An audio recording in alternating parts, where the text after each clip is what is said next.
recibido de parte de ti para compartir tu palabra. No porque seamos perfectos, sino porque hemos sido llamados para servirte, hemos sido llamados para hacer tu voluntad, Señor. Permite que esta noche tu palabra haga, Señor, como tú quieres que haga y no vuelva vacía. Que esta noche tu Espíritu Santo haga lo que tiene que hacer en cada vida, Señor. Te lo suplicamos, Dios mío. Te lo rogamos, mi Dios. Usa mis labios, usa mi mente, mi corazón, mi vida para hablar, Señor, conforme a como tú hablarías, Señor, a cada uno de nosotros. Amén. Bien, mis hermanos, como hemos platicado, las 7 iglesias representan a cada uno de nosotros. Las 7 iglesias de Apocalipsis. Amén. Y tienen características distintas cada una de ellas y que se aplican a nosotros de una manera real, hermanos. La primera iglesia que vimos fue la iglesia de Éfeso. Amén. Una iglesia que perdió su primer amor. Usted sabe que el primer amor es Dios, ¿verdad? Y que la Biblia dice que debemos amar a Dios con todo nuestro corazón, con toda nuestra alma, con toda nuestra mente, con todas nuestras fuerzas. Cuando dejamos de amar a Dios, todo lo demás, hermanos, no nos importa, ¿verdad? Porque el principal amor es el amor a Dios. Si alguien ama a Dios, va a amar a su prójimo. Si alguien ama a Dios, va a amar a su familia. Si alguien ama a Dios, hermanos, entonces quiere decir que el amor a Dios, hermanos, es básico. Luego vino, hermanos, de Éfeso, vimos la iglesia de Esmirna. Una iglesia que era pobre, una iglesia que estaba pasando por tribulación. Amén. La iglesia de Esmirna. ¿Alguien se acuerda qué otra iglesia vimos? Después de la iglesia de Esmirna. No, antes de Teatira vimos otra, la iglesia de Pérgamo. Y en la iglesia de Pérgamo habían 2 doctrinas, que era la doctrina de Balaam y la doctrina de los Nicolaitas. La doctrina de Balaam enseña que para que la maldición de Dios venga sobre alguien, hay que hacerlo pecar. ¿Sí? Y Balaam también, hermanos, el ministerio para él estaba basado en la economía, en el dinero, el amor al dinero, hermanos. Por eso le servía, por eso profetizaba. Y ya dijimos, ¿verdad?, que Balaam terminó, hermanos, después de que era un profeta de Dios, terminó siendo un adivino. Y los nicolaitas enseñan, la doctrina de los nicolaitas enseña que la iglesia es la que manda. O sea, como que si fuera una democracia. ¿Me entienden? Porque a veces ese problema hay en la iglesia. Dice, ¿quién manda en la iglesia? Nosotros, dice la iglesia. Entonces hay quienes cambian a los pastores y hacen lo que quieren, ¿verdad? El pastor no representa nada para ellos. Pero hermanos, en la misma doctrina nicolaita está también el punto de que el pastor es, ¿cómo se llama esto? Un dictador. Alguien que tiene que obligar a la gente para hacer las cosas, ¿verdad? Y entonces no es así, sino que, hermanos, en la iglesia quien manda es Dios, porque es una teocracia. O sea, no es una democracia en la que decimos, no, pues aquí un pueblo unido jamás será vencido. Tampoco es una dictadura. Hermano, aquí van a hacerlo como yo le digo, o si no, lo mando al infierno. A ver, como si fuera una dictadura. No. Tiene que ser una teocracia. Dios es el que tiene la última palabra. Amén. Entonces resulta pues que estamos hablando de la iglesia de Pérgamo. Pero ya el lunes hablamos allá no, esa fue la que hablamos ya en Libertad. Ayer estuvimos hablando de la iglesia de Teatira. Me acuerdo porque es Tira. ¿Ok? Y también luego hablamos de la iglesia de Sardis. ¿Ok? Entonces, hermanos, el domingo hablamos que las 7 estrellas son los ángeles de la iglesia. ¿sí? Los ministros. Y que cuando se habla de candelero, en esos versos, se habla de la iglesia. Entonces Dios a cada iglesia le proporciona un mensaje, con el propósito, hermanos, que analicemos nuestra vida, que analicemos nuestra condición espiritual. Amén. Tenemos que analizar nuestra condición espiritual, y el Señor siempre que habla, hermanos, o que manda un mensaje a la iglesia, es para que la iglesia analice cómo está, no para que analice a los demás. ¿Cuántos me entienden lo que estoy diciendo? Amén. ¿Sí están aquí? Amén. Que nada les distraiga, porque esto es muy importante. Porque resulta pues que en las iglesias muchas veces lo que hacemos es analizar a los demás, menos a nosotros mismos. Anoche hablábamos cómo la iglesia de Teatira era una iglesia, hermanos, que toleraba el pecado. Pero nosotros inmediatamente cuando leemos eso, que toleraban el pecado, entonces pensamos en que cómo el pastor permite tal cosa, cómo el pastor permite a esa persona o a ese, ¿verdad?, que esté llegando a la iglesia, este es un perdido. Pero la tolerancia de la que habla, hermanos, es primeramente la tolerancia individual. Sí me estoy explicando. ¿Qué estoy tolerando en mi vida? ¿Qué estoy tolerando yo en mi vida? Por ejemplo, yo tengo un mal carácter y exploto cada rato y digo cosas que no, hasta groserías. Eso a veces no lo analizamos y lo toleramos y decimos, se me pasó, ni modo, si nadie es perfecto. Y entonces toleramos, aceptamos el pecado en nosotros. Pero cuando otro peca, ¿qué hacemos? Ese ha hecho esto, ese ha hecho aquello, a esa señora o ese señor. Entonces, hermanos, no se trata de ver a otros, sino se trata de ver nuestra condición espiritual. ¿Qué estamos tolerando en nuestra mente, en nuestro corazón? ¿Para qué, hermano? Porque el mensaje viene para eso, para que nosotros corrijamos lo que está mal, porque hay cosas que todavía pueden ser corregidas. Por ejemplo, un niño, le voy a poner el ejemplo, y la verdad, muchas veces en la iglesia hay puro niño. Le hace uno el trabajo, le dice uno, esto van a hacer, hermano, miren, y entonces hacen como quieren, o hacen lo que quieren, y no lo hacen bien, y le llevan la tarea al maestro, vamos a decir, y dice el maestro, esto no sirve, y algunos maestros son chocantes, le tiran el cuaderno. Hoy hubo un problema en la escuela que la maestra le gritó a un niño y se volvió un problemón grandísimo. Entonces, a veces, hermanos, pensamos que se enseña o se predica, y si no lo hacen exactamente como uno le dice, entonces esa persona fuera. Pero no, se trata de que corrijamos, hermano. Todo tiene corrección. Por ejemplo, cuando fallamos, yo he dicho en una canción que compuse hace años, puse que cuando pecamos mire, la vida es una escuela. Cada circunstancia es una lección. El cuaderno es nuestra historia. ¿Me está entendiendo? El cuaderno es nuestra historia, hermano. Entonces, en nuestro cuaderno, ¿cuántas cosas hacemos? ¿Cuántos errores cometemos? Pero cuando cometemos fallas con un lápiz, es borrable, se puede borrar. Cuando cometemos fallas, hermanos, con lapicero, ¿qué pasa? Ya no se puede borrar. Por ejemplo, yo maté a alguien, ¿le puedo devolver la vida? Ya no. Pero Dios me puede perdonar, amén.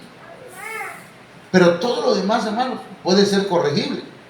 Ahora, tenemos que corregir las deficiencias para poder ser perfeccionados. ¿Cuándo vamos a aprender a amar, hermano? Nada más le pregunto. Cuando alguien nos odie, cuando alguien nos haga daño, cuando alguien nos quiera, ahí es donde vamos a aprender a amar. ¿Cuándo vamos a tener paciencia? En medio de las pruebas. Esta semana lo hemos enseñado con las iglesias. Que le dice el Señor a la iglesia, le dice, vas a pasar por pruebas, pero todo eso es para hacerte paciente, para que tengas paciencia. ¿Dónde vamos a aprender a perdonar, hermano? ¿Cuándo vamos a aprender a perdonar? Pregunto.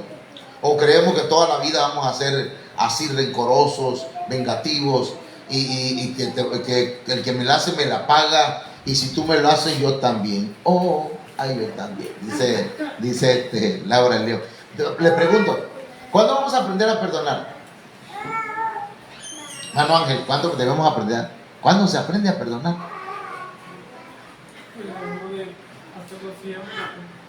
Porque ahora sí que más que nada cuando nos ofenden. Alguien me hirió, alguien me dio una puñalada por el frente o por detrás. Ahí es donde se aprende a perdonar. Y también se aprende, hermanos, a reconocer. ¿Cuándo vamos a aprender a reconocer nuestros errores? ¿O todo el tiempo le vamos a echar la culpa? Hoy un niño, mire, le voy a platicar esto. Un niño de la escuela no llegó a la clase y andaba ahí en la escuela. ¿Por qué no veniste? Es que no pude venir, maestro, porque... Y no estás aquí en la escuela. No estás... Es que fíjese que se enfermó mi cuñada y que... pero estás aquí. Ahí estaba en mi salón, sentado en una de las sillas. Y era traer tu cuaderno. Pero tenía un montón de mentiras que decirme. Pero un montón. Me dijo que si su cuñada, que si luego de eso, es que tenía la rodilla enferma, mire, dice, y tenía una rajada, un problema ahí. Entonces, la cosa es que tenía un sinfín, pero para reconocer nuestros errores, hermanos, tenemos que ser sinceros y humildes. Y le digo al niño, no me digas más mentira, hijo, no quisiste venir, ¿verdad? Hizo así. Le digo, no digas mentira, solo di la verdad. Amén. Entonces, todo es corregible si permitimos que Dios lo corrija. Ahora, cada vez que mencionan las obras de la iglesia, hermanos, es para que podamos evaluar lo que hacemos. Nosotros tenemos que evaluar nuestra vida. ¿Cómo estamos haciendo las cosas? ¿Bien, mal o regular? No desde nuestro punto de vista, sino desde el punto de vista de la palabra de Dios, ¿verdad? Entonces, debemos evaluar lo que hacemos. Si nuestras obras están de acuerdo a lo que Dios espera, o bien nuestras obras, hermanos, por nuestras obras Dios tiene algo contra nosotros. A ver, lo voy a explicar porque tal vez no lo estamos captando. Nuestras obras son importantes. Por nuestras obras, hermanos, el Señor nos puede bendecir y sacar adelante. Pero también por nuestras obras, Dios puede tener algo en contra de nosotros. En cada uno de nosotros, hermanos, hay cosas buenas y hay cosas que todavía no están corregidas. ¿Me entienden? Hay cosas que no están bien en nosotros.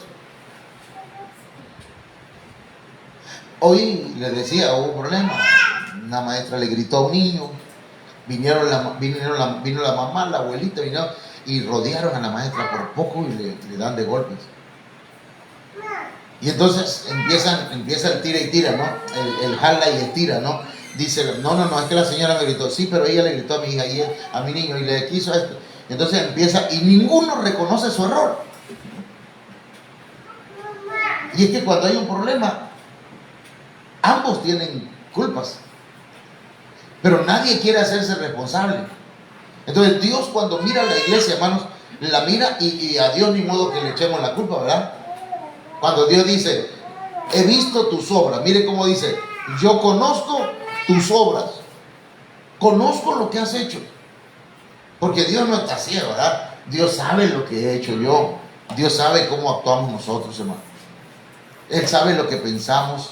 Mire, el conocimiento de Dios es, ¿qué? Es absoluto. O sea que a Dios usted no le va a llegar con mentiras. Señor, lo que pasa es que la otra persona me hizo esto y la otra. Dios sabe que tú también metiste la pata. Dios sabe también que yo. Por eso cuando David, hermanos, peca contra el Señor, David dice, yo he pecado contra ti, Señor. Yo. Él no dijo, Betsabé, Señor, porque es que Betsabé se desnudó delante de ahí donde estaba, Señor. Y yo, ¿qué voy a hacer? Tú sabes que yo soy hombre, Señor. No, el David reconoció su pecado. Ahora, yo conozco, dice el Señor. Ay, perdón. Y luego dice, tus obras. Y esas obras, hermanos, tienen que ver con la evaluación. Dios evalúa, Dios examina, Dios analiza, hermanos, nuestras obras. ¿Y sabe qué? Y también la intención con que la hacemos. Amén. Dios conoce la intención con que hacemos las cosas. Y Dios pesa los corazones, pues. Entonces, cada una de las iglesias que estamos hablando, hermanos, tiene obras, unas dignas de elogio y otras dignas de reprensión. Hay cosas en las que Dios nos dice, lo hiciste bien, y nos pone una palmita. Pero hay otras que dicen, esto está mal, ¿ves? Tienes que corregir eso. Pero yo no estoy hablando con uno o con dos, estoy hablando con todos. Dios nos habla a todos y a mí también. Amén. Porque como decía mi hermano, hoy no vino esa hermana, a esa sí le cae exactito el mensaje. Como no vino fulano, ¿verdad? Pero esa palabra es para todos. Bien, ayúdenme nada más con los niños para que... Michelita, siéntate, mi niña. Bueno, la iglesia de Filadelfia número 6, vamos a ver, Apocalipsis capítulo 3, verso 8 al verso 10 dice, eso, yo conozco tus obras, dice. Mira, he puesto delante de ti una puerta que nadie puede cerrar porque tienes un poco de poder. Has guardado mi palabra y no has negado mi nombre. He aquí yo entregaré a aquellos de la sinagoga de Satanás que se dicen ser judíos y no lo son, sino que mienten, y he aquí, dice, yo haré que vengan y se postren a tus pies y sepan que yo te he amado. Amén. Yo también te guardaré de la hora de la prueba, porque has guardado la palabra de mi perseverancia. Yo también te guardaré de la hora de la prueba, esa hora que está por venir sobre todo el mundo, para probar a los que habitan sobre la tierra. Estamos hablando, hermanos, de la iglesia de Filadelfia. ¿Sí? Entonces, esta iglesia, una característica que tiene es que guarda su palabra. ¿Qué significa guardar la palabra? Obedecerla, cumplirla, hacer lo posible, ¿verdad? Tal vez no, a veces tratamos y procuramos y no nos alcanza, pero el Señor el Señor viene y nos ayuda, pues, porque nadie puede cumplir o guardar la palabra del Señor sin la presencia o sin la ayuda del Espíritu Santo. Por eso nuestros esfuerzos son inútiles. Si luchamos porque yo tengo que obedecer. Sí, usted lo va a tratar de hacer quizás por un tiempo, pero solito no va a poder. Necesitamos la ayuda del Señor, la ayuda del Espíritu Santo. Entonces, hermanos, esa es una característica que tiene la iglesia de Filadelfia. Guarda la palabra, la obedece. Amén. ¿Qué dice San Juan 14:23, hermano?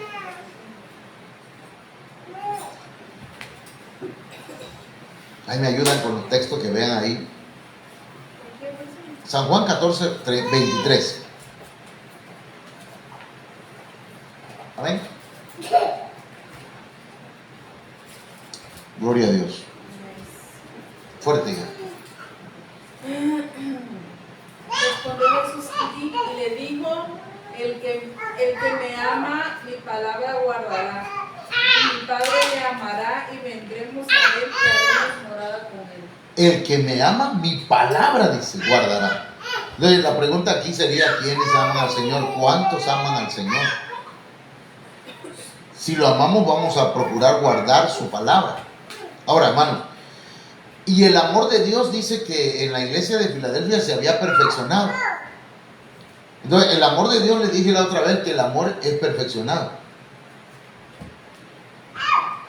una, por ejemplo, vamos a poner un ejemplo, mamá, yo te quiero, le dice el muchacho a la mamá, pero anda haciendo cosas que no debe hacer. ¿Qué me vas a querer, chamaquita de aquí? Tú andas haciendo cosas malas y andas X cosas, ¿no? Entonces, la mamá dice, no me quiere. No, sí la quiere, pero no la ama perfectamente. El amor de Dios se va perfeccionando en nosotros. ¿Sí me entienden? O sea, se requiere perfeccionarse ese amor.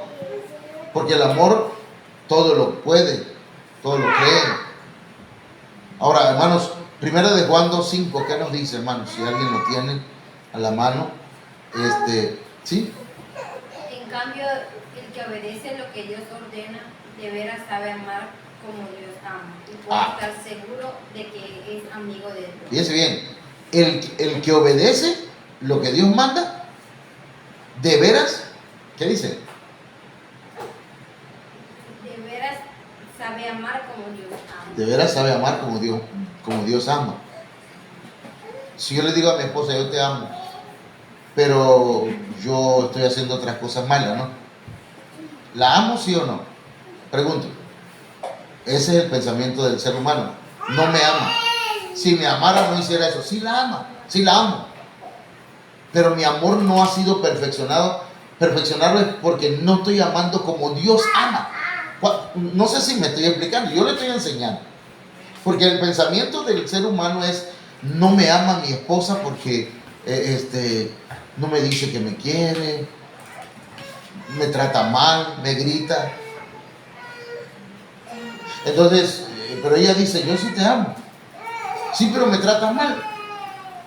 Me gritas, me insultas. Y si me dejaran, me malmatas a golpe. Pero resulta entonces que sí lo ama, sí lo ama. Pero ¿qué pasa? Tiene que ser perfeccionado ese amor. Es imperfecto. ¿Qué versión fue la que leíste? La traducción en lenguaje. Vuelvo a leer. En cambio, el que obedece lo que Dios ordena, de veras sabe amar como Dios ama. Hasta ahí. Entonces, si obedecemos lo que Dios manda, entonces vamos a saber amar como Dios ama. Sí me explico, hermano. Les dije la otra vez a Pedro, le preguntó al Señor, Pedro, ¿me amas? ¿Y qué dijo Pedro? Sí, Señor, tú sabes que te quiero. No dijo te amo, dijo te quiero. Como cuando andan enamorando a una mujer, ¿no? Y le dice, ¿sabes qué? Es que yo estoy enamorado de ti. No, a lo mejor no está enamorado, nada más le gusta. Como el caso de aquel muchacho, ¿cómo se llamaba? El hijo de David, que dijo, que decía que amaba a Tamar, Amnón, creo que era Amnón, que decía que él amaba a Tamar, pero no era amor, él lo malo que quería era acostarse con ella. Eso era lo que quería nada más.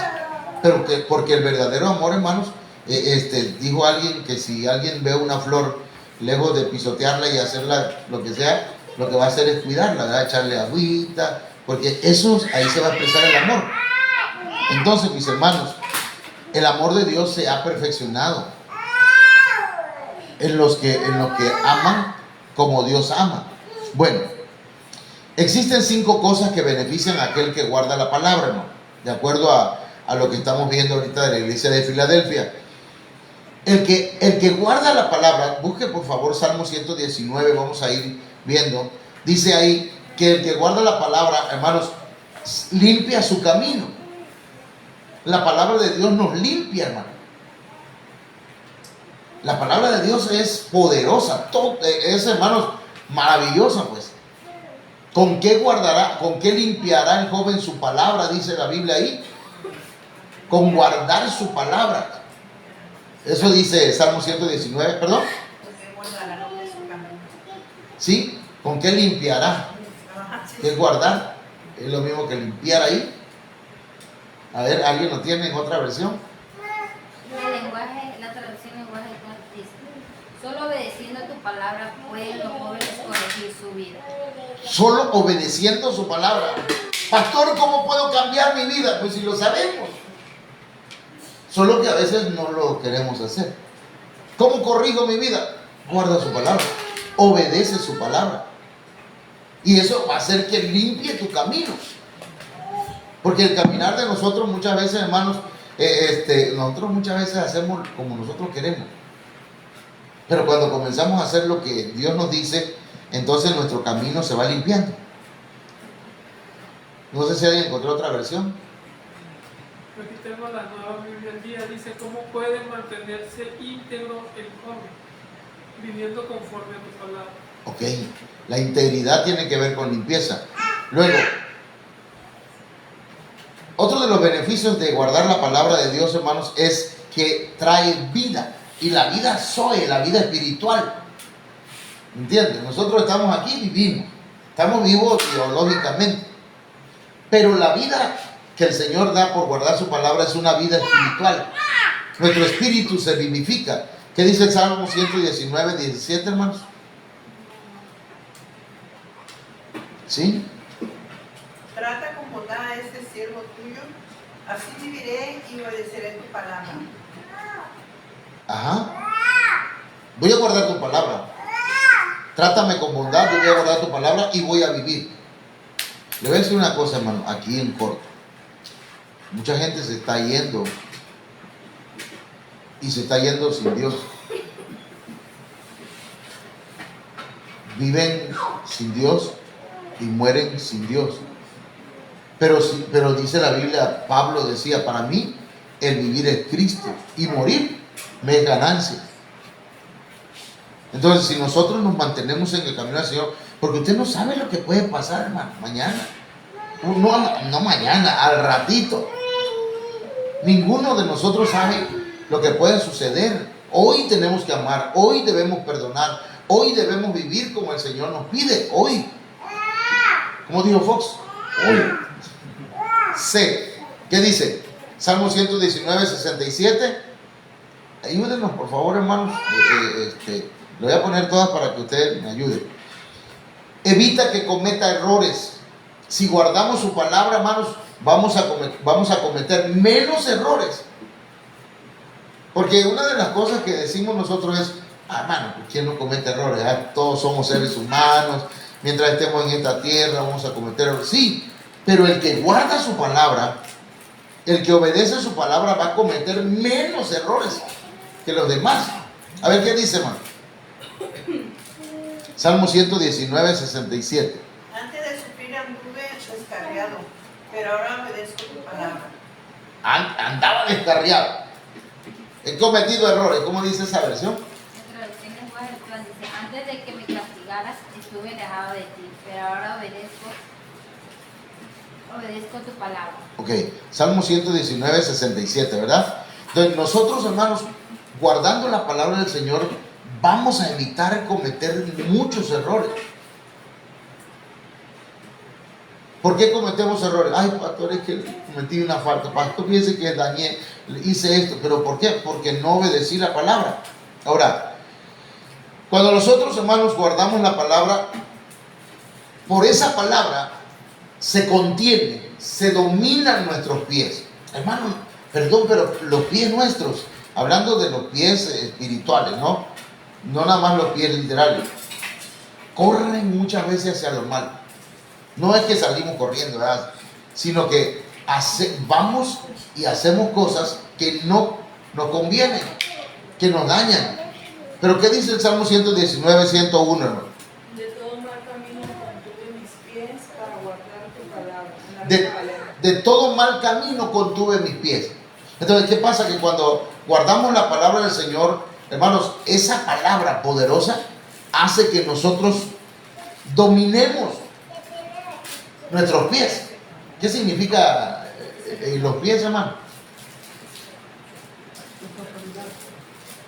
Nuestro caminar en el Señor, nuestro caminar en este mundo. Amén.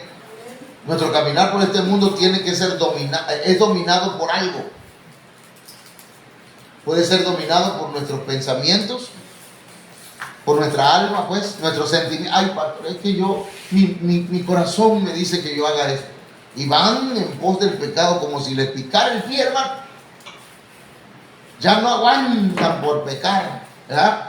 Digo, no voy a decir no aguanta, no aguantamos por hacer lo malo y allá vamos en pos del pecado, pero no estamos obedeciendo la palabra.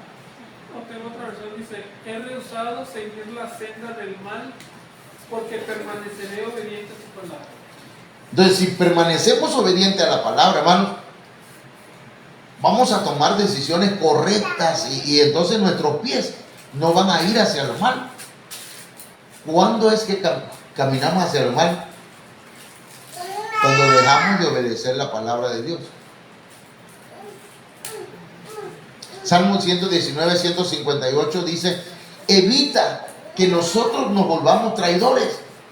Hermanos, todos nosotros, fíjense qué tremendo, que todos nosotros somos propensos a traicionar.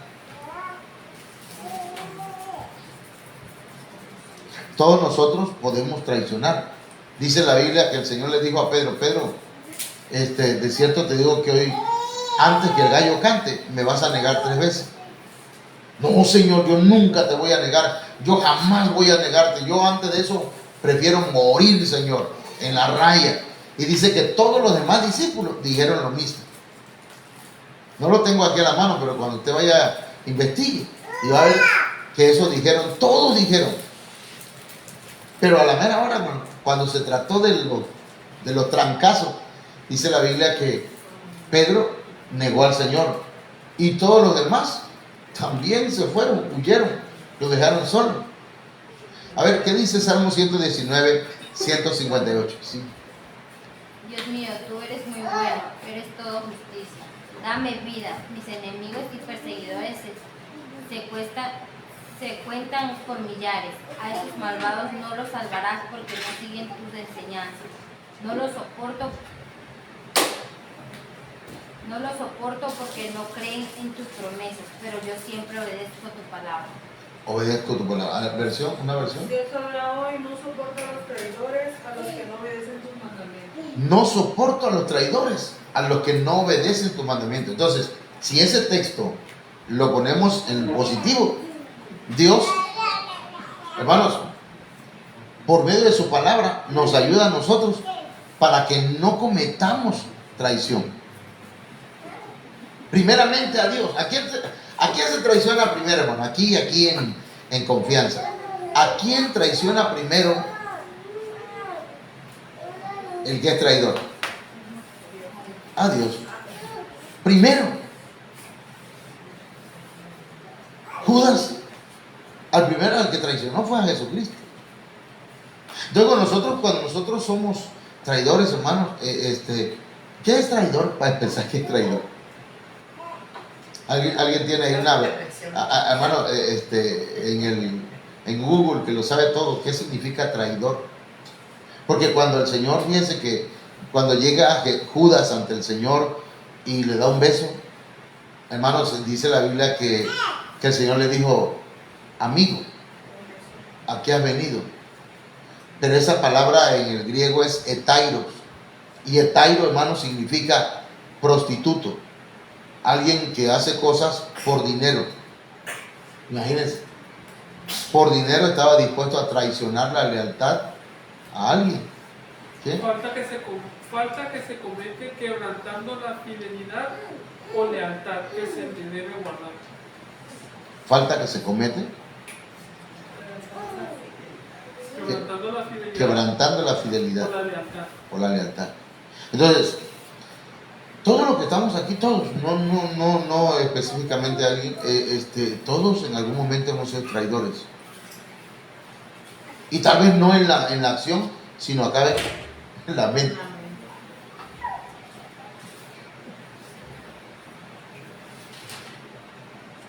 Bueno, dice la Biblia que la iglesia de Filadelfia no negó el nombre del Señor. Como Esteban, hermano. ¿Se acuerdan de Esteban, quien estuvo dispuesto a morir por amor a Dios?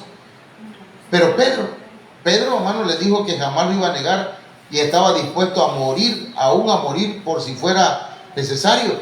Pero al final, cuando cantó el gallo la tercera vez, se acordó de lo que había dicho y ya lo había negado, ya lo había traicionado, ya había negado al Señor. Hermano, muchas veces nosotros negamos al Señor.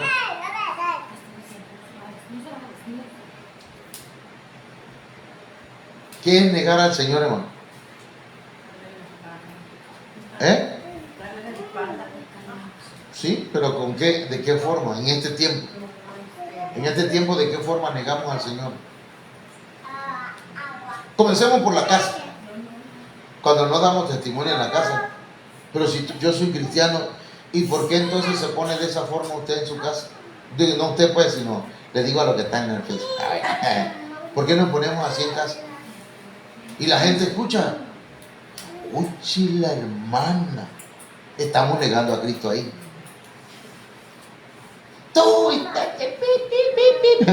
Groserías, hermano. Y acá en la iglesia levanta la aleluya, gloria al Señor. Aleluya. Con todo, ¿no? Y dijo un grosería hace rato. Estamos negando a Cristo. Negando que Cristo habita en nosotros. Negando que soy un cristiano.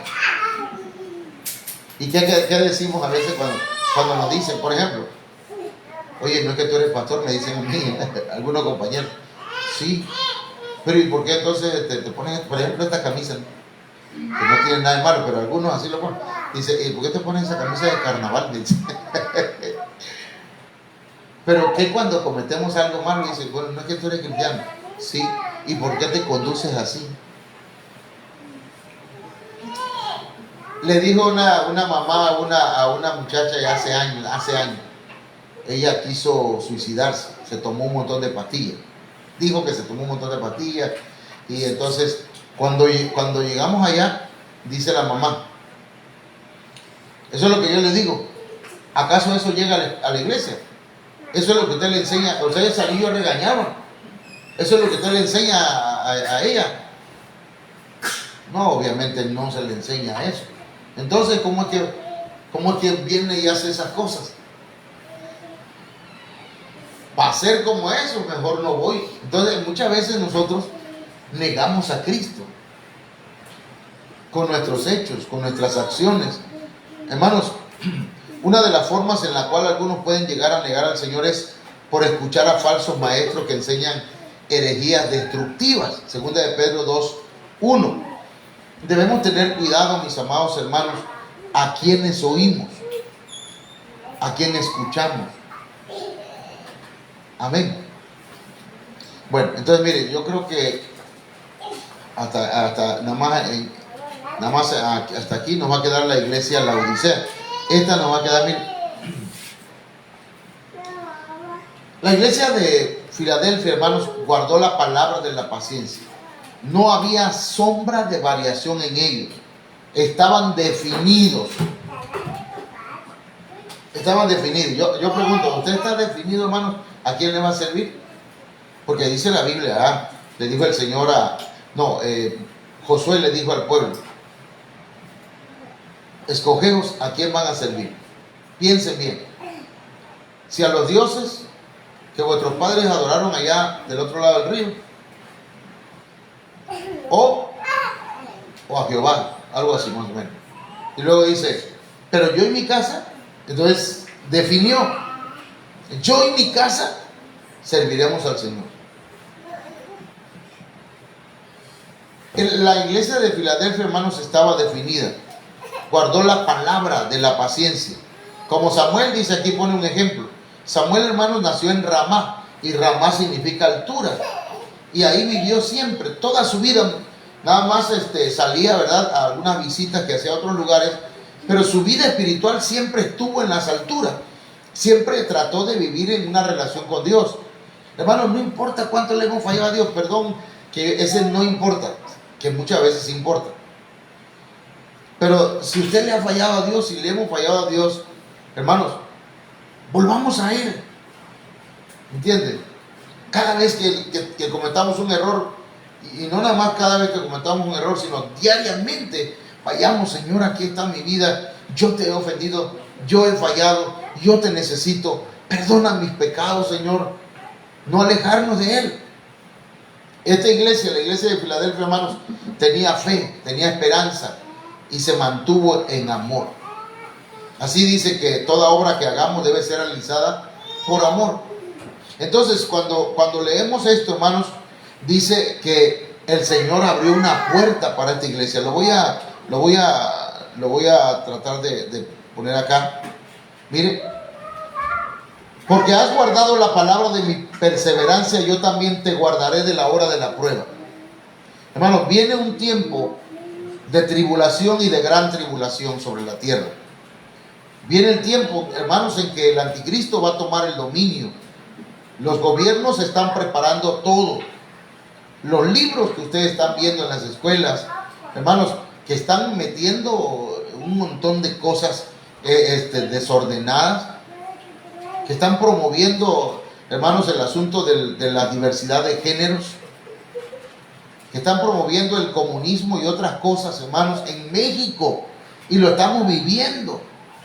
Todo eso nos habla, hermanos, que se acerca el tiempo en que un gobernante a nivel mundial va a tomar el dominio de las naciones. Ya nos pulsaron, ya nos checaron, hermano. Nada más con el COVID hicieron que todos nos metiéramos en nuestras casas. Viene algo más, solamente están checando todo. Y hermanos, va a llegar el momento en que va a venir un gobernante. Y entonces, mis hermanos, ese gobernante será el anticristo. No nos vamos a quedar para la iglesia de Filadelfia, no se va a quedar para conocerlo, pero sí va a saberlo. Hermanos, preparémonos. Yo tengo 40 minutos aquí, mire, perdón que ya les había dicho que no le iba, pero mire, esta es la Odisea. Yo conozco tus obras, dice, que ni eres frío ni caliente. Ojalá fuera frío o caliente. Así, puesto que eres tibio y no frío ni caliente, te vomitaré de mi boca. Miren, nada más lo voy a leer. El Señor la identifica como una iglesia indefinida y fluctuante. El problema de esta iglesia, hermanos, es que su camino no estaba claro. No era fría ni caliente. Es como cuando queremos vivir en dos lugares, ¿no? En el mundo y en la iglesia. Como el hombre que toma, yo te amo, pero no puedo dejar el alcohol. No lo voy a, te quiero mucho y te amo y tú sabes que, pero me gusta el chupe y allá se va otra vez a tomar. Ni la ama, ni la hace feliz, ni nada. Sigue en el alcohol. ¿Perdón? Ya está tocando el Señor. Entonces, hermano, eso pasa. Eso pasa en diferentes áreas. Frío, la palabra frío, hermanos, es fresco, indiferente. Hay gente que es indiferente a lo espiritual. La frialdad dice que es flojo, perezoso. ¿Cuánta gente hay floja y perezosa en lo espiritual? Y si hablamos de lo físico, hermano, hay gente que se ha molestado porque dice, ay, el pastor tiene hasta clima en la sala y a la iglesia le puso también clima. Hay gente, pues, no están aquí, pero porque ellos son unos flojos, no quieren arreglar su casa, siguen viviendo igual.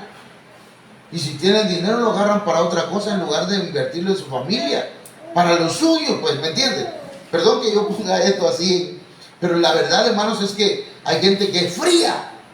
Metafóricamente es uno que ha sido destituido del fervor de la fe cristiana y el deseo de santidad. No quieren. Es que yo no puedo, pastor. Ay, es que yo... pero eso sí, hermanos, el frío, hermanos, lo que hace es buscar la carne. El caliente dice que hierve con ardor. Metafóricamente es una persona devota, no que anda con bota, pues.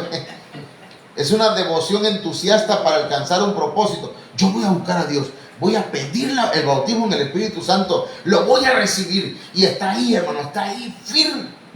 ¿Me entiendes?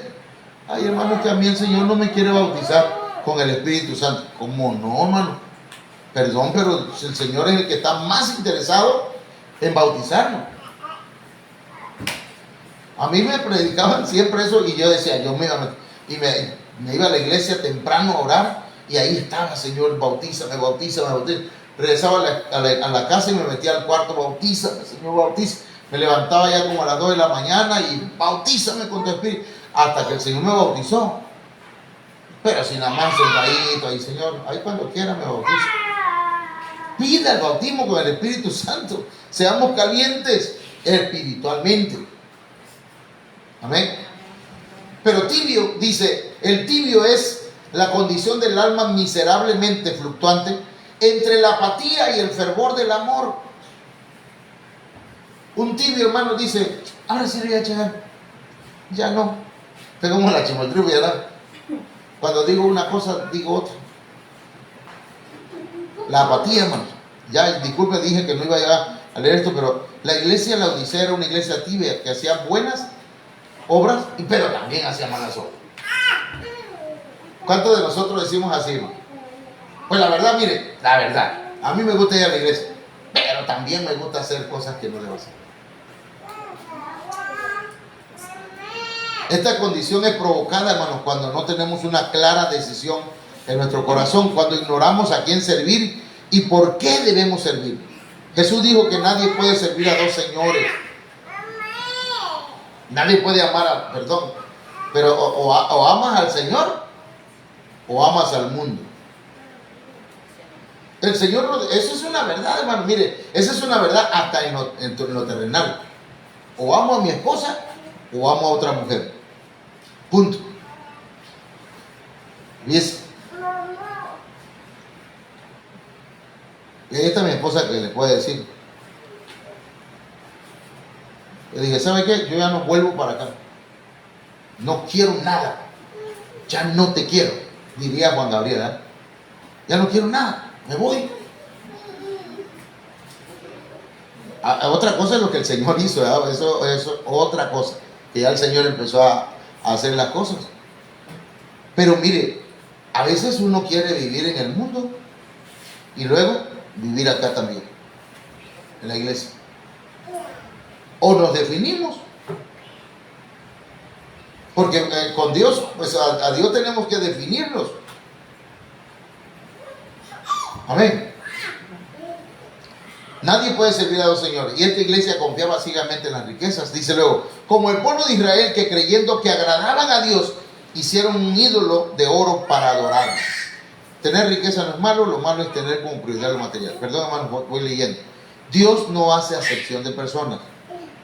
Porque a los ricos de este mundo les aconseja que no sean altivos, sino que sean ricos en buenas obras. Dios no hace acepción de personas. Terminamos con esto, hermano. La Biblia dice que si alguien está limpio, debe limpiarse más. Y el que esté sucio, hermanos, dice, ensúciese más, ándale. No es que el Señor no quiera, ¿verdad? Pero el Señor dice, ¿quieres limpiarte? Limpia. No, pastor, yo quiero ensuciarme más. Ándale. El Señor, hermanos, nos invita para que seamos definidos, pues Él nos redimió y nos purificó para que fuéramos un pueblo celoso en buenas obras, permitiéndonos ver con esto que Él prefiere tratar con un pecador sincero. Oigan eso. Dios prefiere tratar con un pecador sincero. Viene un pecador, usted ve venir, porque mire, hermano, yo ya se lo he, hasta casi es una profecía. Ya se lo di hace tiempo. Y se han ido cumpliendo. Y resulta que hace poco me dijo una señora, ella es lesbiana y vive con una mujer, y me dice, ¿dónde es su templo? Le digo, queda ya le di la dirección. Dice, le digo, si quieres ir cuando vayamos a abrir la iglesia ya tengamos, ven. Dice, ¿puedo ir con? Tráela. Pastor. Pero dice ella, yo a veces me siento mal. Yo a veces no sé qué siento en mi corazón. Dice que como que me falta algo. Le digo, es que necesitas entregar tu vida a Cristo y el Señor te va a enderezar tu camino. Pero cuando usted vea venir, hermano, perdón la palabra, ¿verdad? Pero una pareja de mujeres, algo tiene que hacer el Señor. Pero Dios prefiere tratar con un pecador sincero a tratar con un cristiano, hermano, que es hipócrita. Yo sí creo en el Señor, pero me gusta decir mentiras. Estoy plagado de mentiras.